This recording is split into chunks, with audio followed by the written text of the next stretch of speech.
Shalom, apa kabarnya saudaraku sekalian? Sebelum kita menyambut sapaan firman Tuhan untuk kita pada hari ini, mari kita saat teduh sejenak.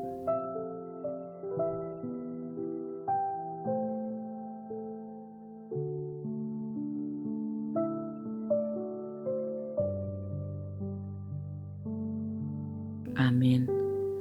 Firman Tuhan untuk kita hari ini tertulis dari kitab Matius 6 ayat yang ke-23.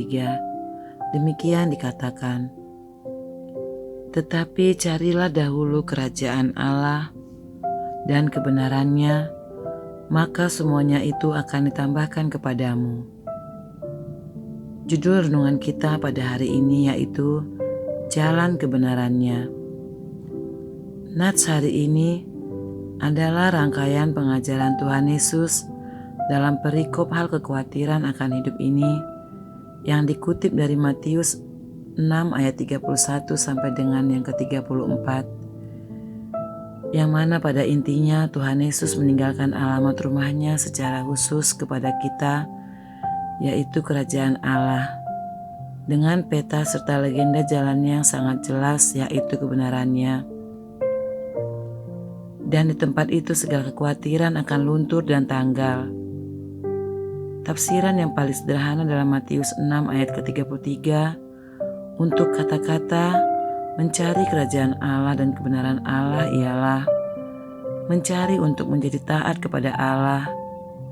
Akan tetapi ada juga penafsir mengartikan kebenaran Allah yang berarti juga kesetiaan Allah.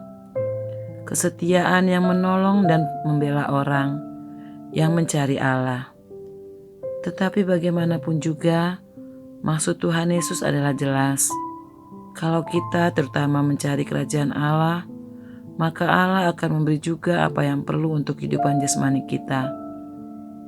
Kerajaan Allah berbicara tentang kuasa Allah untuk mengasihi, sedangkan kebenarannya adalah cara Allah, yakni keadilan Allah yang mentransformasi kehidupan umat manusia, paling sedikit bagi para pendengar khotbah atau firman Tuhan. Para pengikut Kristus diminta untuk mendahulukan kerajaan Allah dan kebenarannya atas segala hal. Yang dimaksud dengan kerajaan, karena kerajaan itu berhubungan dengan otoritas. Kerajaan Allah adalah pemerintahan Allah sebagai raja yang dilakukan di sorga maupun di bumi.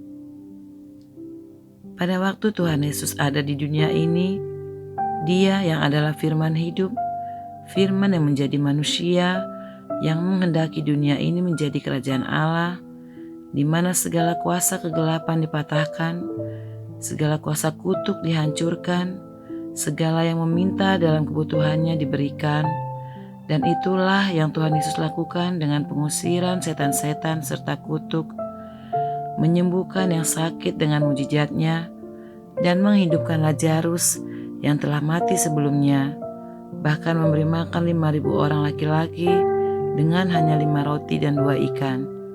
Itulah gambaran besar dari arti dan makna kerajaan Allah dan kebenarannya yang harus kita jalani dengan Injil. Ayat 33 ini juga adalah ucapan yang monumental, dengan Tuhan Yesus mengatakan, "Carilah dahulu kerajaan Allah dan kebenaran Allah," maka Ia mengikuti pola urutan dari doa Bapa kami, yang di dalamnya Ia mengajar kita untuk berdoa dahulu, supaya kerajaan Allah datang dan kehendak Allah dilakukan, dan baru setelah itu, supaya makanan dan minuman atau pemenuhan kebutuhan diberi kepada kita. Kita dapat meneladani Rasul Paulus dalam kesibukan pelayanannya. Ia tetap bekerja untuk menghidupi dirinya sendiri. Ia, walaupun mempunyai hak sebagai gembala jemaat serta pemberita Injil untuk menerima upah atau persembahan dan sokongan dari jemaat, namun ia memilih menjadi seorang amatir oleh karena kecintaannya kepada Allah dan pelayanan kepadanya. Dan ini adalah teladan yang sungguh amat baik bagi orang Kristen. Untuk itu, marilah kita setia mencari dan melakukan kebenarannya, agar dunia seperti di kerajaan Allah yang dikehendakinya, di bumi seperti di sorga. Amin.